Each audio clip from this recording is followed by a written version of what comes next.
Hi friends, welcome to Arna's kitchen. അപ്പോൾ ഇന്നത്തെ എൻ്റെ റെസിപ്പി എന്ന് പറഞ്ഞാൽ കൂന്തൽ റോസ്റ്റാണ്. വളരെ പെട്ടെന്ന് തന്നെ വളരെ ടേസ്റ്റി ആയിട്ട് നമുക്ക് ഉണ്ടാക്കാൻ പറ്റുന്ന ഒരു അടിപൊളി റെസിപ്പിയാണ്. അപ്പോൾ പല നാട്ടിലും പല പേരിലാണ് കൂന്തലിന് അറിയപ്പെടുക. കണവ എന്നൊക്കെ പറയും. അപ്പോൾ നമ്മുടെ നാട്ടിൽ കൂന്തൽ എന്നാണ് പറയുക. അതുകൊണ്ടാണ് ഞാൻ കൂന്തൽ റോസ്റ്റ് എന്ന് പറയുന്നത്. അപ്പോൾ നിങ്ങളെല്ലാവരും വീട്ടിൽ പരീക്ഷിച്ച് നോക്കണം. എല്ലാവർക്കും ഇഷ്ടപ്പെടുമെന്ന് പ്രതീക്ഷിക്കുന്നു. അപ്പോൾ നിങ്ങൾ ആദ്യമായിട്ട് അർണസ് കിച്ചൺ കാണുന്നതെങ്കിൽ അഥവാ ഇതുവരെ അർണസ് കിച്ചൺ സബ്സ്ക്രൈബ് ചെയ്തിട്ടില്ലെങ്കിൽ ഒന്ന് പോയി സബ്സ്ക്രൈബ് ചെയ്തേക്കണേ. തൊട്ടടുത്ത് തന്നെ ബെല്ലൈക്കണും കൂടി ക്ലിക്ക് ചെയ്യാനും മറക്കരുത്. നമുക്ക് പെട്ടെന്ന് തന്നെ വീഡിയോയിലേക്ക് പോവാം. അപ്പോൾ ഞാനൊരു ചട്ടി അടുപ്പത്ത് വെച്ചിട്ടുണ്ട്. അപ്പം നമ്മൾ എന്ത് വിഭവം ഉണ്ടാക്കും മൺചട്ടിയിൽ ഉണ്ടാക്കും പ്രത്യേകമായിട്ട് കുറച്ച് ടേസ്റ്റ് കൂടുതലായിരിക്കും. അതുപോലെ ഞാൻ വെളിച്ചെണ്ണയിലാണ് കൂന്തൽ റോസ്റ്റ് ഉണ്ടാക്കുന്നത്. അപ്പോൾ ഞാനിവിടെ 2 സ്പൂൺ വെളിച്ചെണ്ണ മൺചട്ടിയിലേക്ക് ഒഴിച്ചിട്ടുണ്ട്. അപ്പോൾ വെളിച്ചെണ്ണ ചൂടാവട്ടെ.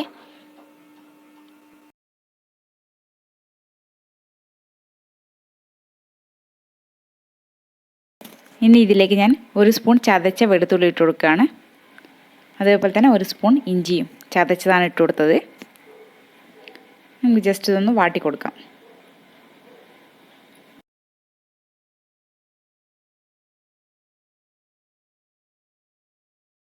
അപ്പോൾ നമ്മുടെ വെളുത്തുള്ളിയും ഇഞ്ചിയും നന്നായിട്ടൊന്ന് മൂത്ത് വന്നിട്ടുണ്ട്. ഇനി ഇതിലേക്ക് ഞാൻ ഉള്ളി ചേർക്കുകയാണ്. അപ്പോൾ ഞാൻ കൂന്തൽ റോസ്റ്റിന് കൂടുതലായിട്ട് എടുത്തത് ചെറിയ ഉള്ളിയാണ്. അപ്പോൾ ചെറിയ ഉള്ളി ഇട്ടാൽ കുറച്ചുകൂടി ടേസ്റ്റ് കിട്ടും. അതുകൊണ്ടാണ് ചെറിയ ഉള്ളി ഞാൻ കൂടുതലായിട്ട് ഉപയോഗിച്ചത്. പിന്നെ ഒരു സവാളയുടെ ചെറിയൊരു ഭാഗവും. അപ്പോൾ നമുക്ക് ഇതിട്ട് കൊടുക്കാം. നന്നായിട്ടൊന്ന് വാട്ടിയെടുക്കാം. അപ്പോൾ ഈ ഉള്ളി നന്നായിട്ടൊന്ന് വെന്ത് കിട്ടുന്നേരം നന്നായിട്ടൊന്ന് വാട്ടിയെടുക്കണം. അപ്പോൾ നിങ്ങൾക്ക് ഏത് ഉള്ളിയാണോ ഉള്ളത് ആ ഉള്ളി ഉപയോഗിച്ചാൽ മതി. അപ്പോൾ ഞാൻ പറഞ്ഞത് ചെറിയ ഉള്ളി കുറച്ചുകൂടി ടേസ്റ്റ് കിട്ടുന്നതുകൊണ്ടാണ് കൂടുതലായി ചെറിയ ഉള്ളി ഉപയോഗിച്ചതെന്നാണ്. അപ്പോൾ നമുക്ക് നന്നായിട്ടൊന്ന് വാട്ടിയെടുക്കാം.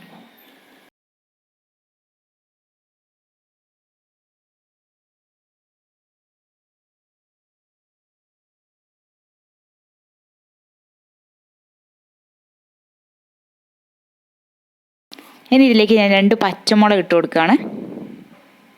നീളത്തിലരിഞ്ഞ് 2 പച്ചമുളക് ഇട്ട് നന്നായിട്ട് അതൊന്ന് വാട്ടിയെടുക്കാം.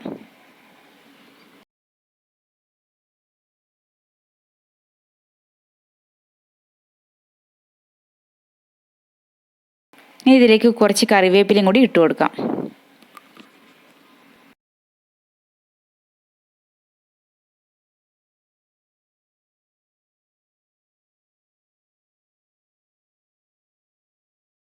അപ്പോൾ ഈ ഉള്ളിയും ഒന്ന് നന്നായിട്ടൊന്ന് വാടാൻ വേണ്ടി നമുക്ക് കുറച്ച് ഉപ്പിട്ട് കൊടുക്കാം. നന്നായിട്ടൊന്ന് വാട്ടിയെടുക്കാം.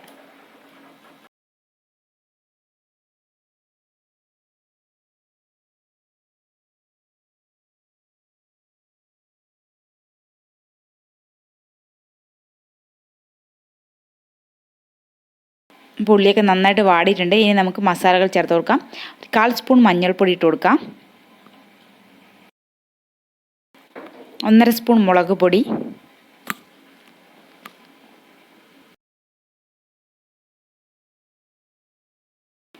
നമുക്ക് നന്നായിട്ട് ഇതൊന്ന് വാട്ടിയെടുക്കണം.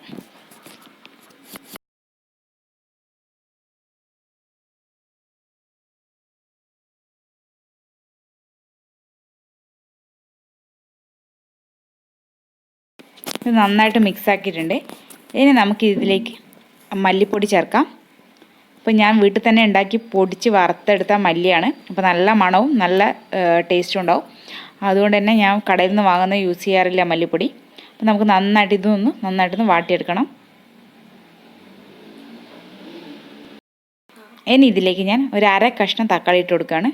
ഒരു വലിയ തക്കാളിയുടെ ഒരു പകുതി കഷ്ണം. ഞാൻ ഫുള്ളായിട്ട് ഉപയോഗിക്കുന്നില്ല, പകുതിയേ ഉപയോഗിക്കുന്നുള്ളൂ. അത് ഇട്ടിട്ട് നമുക്ക് നന്നായിട്ടൊന്ന് വാട്ടിയെടുക്കണം.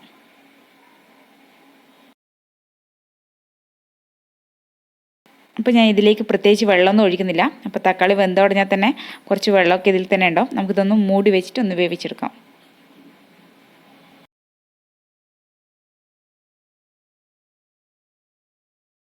അപ്പോൾ 2-3 മിനിറ്റ് ഞാനൊന്ന് മൂടി വെച്ചതാണ്. ഇതൊന്ന് തുറന്ന് നോക്കിയിട്ട് നമുക്ക് ജസ്റ്റ് തക്കാളി ഒന്ന് ഉടച്ചു കൊടുക്കാം. അപ്പോൾ തക്കാളിയൊക്കെ നന്നായിട്ടൊന്ന് വെന്തിട്ടുണ്ട്. നന്നായിട്ടൊന്ന് ഉടച്ചു കൊടുത്തിട്ട് ഇതിൻ്റെ വെള്ളമൊക്കെ പുറത്തേക്ക് വരുന്നുണ്ട്. അപ്പോൾ നമുക്ക് നന്നായിട്ടൊന്നുകൂടി മിക്സ് ചെയ്തെടുക്കാം.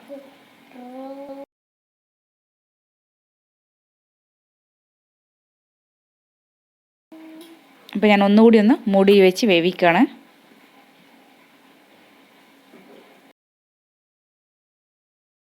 അപ്പോൾ തക്കാളിയിൽ നിന്നൊക്കെ നന്നായിട്ട് വെള്ളമൊക്കെ വന്നിട്ടുണ്ട്.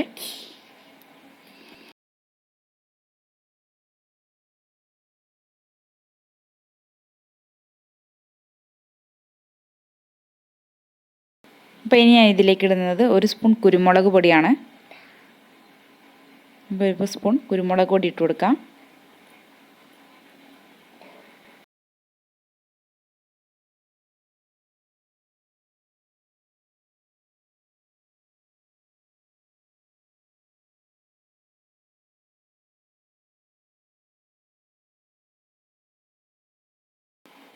ഞാൻ നന്നായിട്ട് കഴുകി വൃത്തിയാക്കിയ കൂന്തലുണ്ട്. അപ്പോൾ ഞാൻ റൗണ്ടായിട്ടാണ് കൂന്തൽ കട്ട് ചെയ്തത്. അപ്പോൾ നിങ്ങൾക്ക് ഏത് രീതിയിലാണ് കൂന്തൽ കട്ട് ചെയ്യുന്നത് ഇഷ്ടം ആ രീതി നിങ്ങൾക്ക് കട്ട് ചെയ്യാം. അപ്പോൾ ഞാനിങ്ങനെ റൗണ്ട് ഷേപ്പിലാണ് കൂന്തൽ കട്ട് ചെയ്തെടുത്തത്. അപ്പോൾ നന്നായിട്ട് ക്ലീൻ ചെയ്ത കൂന്തലാണ്. നമുക്ക് ഇതിട്ട് കൊടുത്തിട്ട് നന്നായിട്ടൊന്ന് മിക്സ് ചെയ്തെടുക്കാം. ഈ മസാലകളൊക്കെ കൂന്തൽ പിടിക്കുന്ന രീതി നന്നായിട്ടൊന്ന് മിക്സ് ചെയ്തെടുക്കാം. അപ്പോൾ കൂന്തൽ പ്രത്യേകിച്ച് വെള്ളമൊന്നും ഒഴിക്കണ്ട. കൂന്തലിന് വേകാൻ ആവശ്യത്തിന് വെള്ളം കൂന്തലിൽ നിന്ന് തന്നെ ഇറങ്ങി വരും. അപ്പോൾ നമുക്ക് വേകുന്നതിനനുസരിച്ച് ഇതിനകത്ത് വെള്ളം ഓട്ടോമാറ്റിക്കലി വെള്ളം ഉണ്ടാവും. അതുകൊണ്ട് ഞാൻ പ്രത്യേകിച്ച് വെള്ളമൊന്നും ഒഴിക്കുന്നില്ല. അപ്പോൾ നമുക്ക് നന്നായിട്ടൊന്ന് മിക്സ് ചെയ്ത ശേഷം നമുക്കിതൊന്ന് മൂടി വെച്ച് വേവിച്ചെടുക്കണം. അപ്പോൾ ഞാൻ ഉപ്പിട്ടുന്നില്ല. ഒരു ഹാഫ് കുക്കായ ശേഷമേ കൂന്തലിലേക്ക് ഞാൻ ഉപ്പിടുന്നുള്ളൂ. അപ്പോൾ നമുക്കിതൊന്ന് മൂടി വെച്ച് വേവിച്ചെടുക്കണം.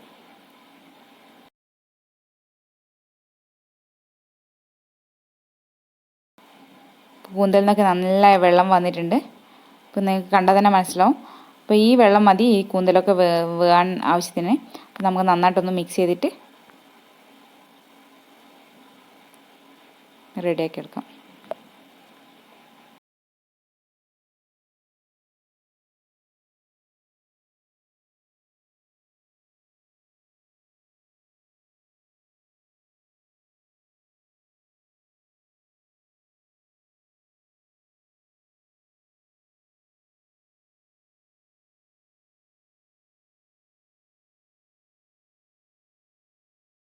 നമുക്കൊന്നുകൂടി ഒന്ന് മൂടി വെച്ച് വേവിച്ചെടുക്കാം.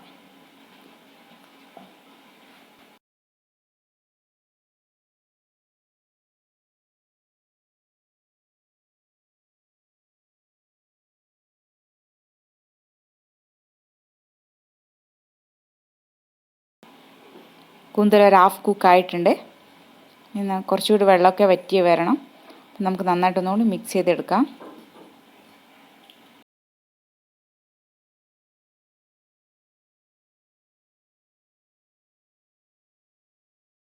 ഇനി ഇതിലേക്ക് ഉപ്പിട്ട് കൊടുക്കുകയാണ്.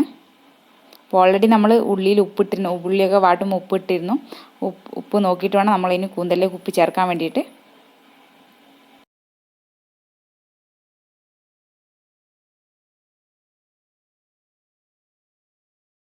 ഇതിൻ്റെ അകത്തൊരു 1/4 സ്പൂൺ ഞാൻ ഗരം മസാലയും കൂടി ഇട്ട് കൊടുക്കുകയാണ്.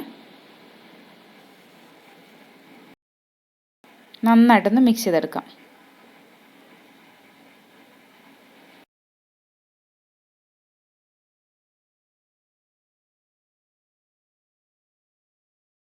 അപ്പം നമ്മുടെ കൂന്തലൊക്കെ നന്നായിട്ട് വെന്തിട്ടുണ്ട്. അത് കട്ട് ചെയ്യുമ്പോൾ തന്നെ മുറിഞ്ഞു വരുന്നുണ്ട്. അപ്പം നന്നായിട്ട് വെന്തിട്ടുണ്ട്. അപ്പോൾ ഒരു 2-3 മിനിറ്റും കൂടി ഒന്നുകൂടി മൂടി വെച്ച് വേവിച്ചെടുക്കാം.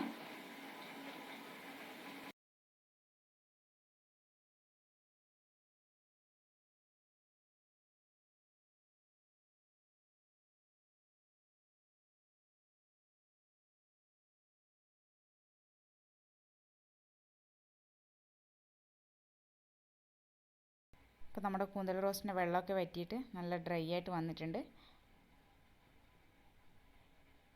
ഒന്നുകൂടി നന്നായിട്ടൊന്ന് മിക്സ് ചെയ്തിട്ട് നമുക്ക് ഈ കുറച്ച് വെള്ളമൊക്കെ ഒന്നുകൂടി വറ്റിച്ചെടുക്കാം.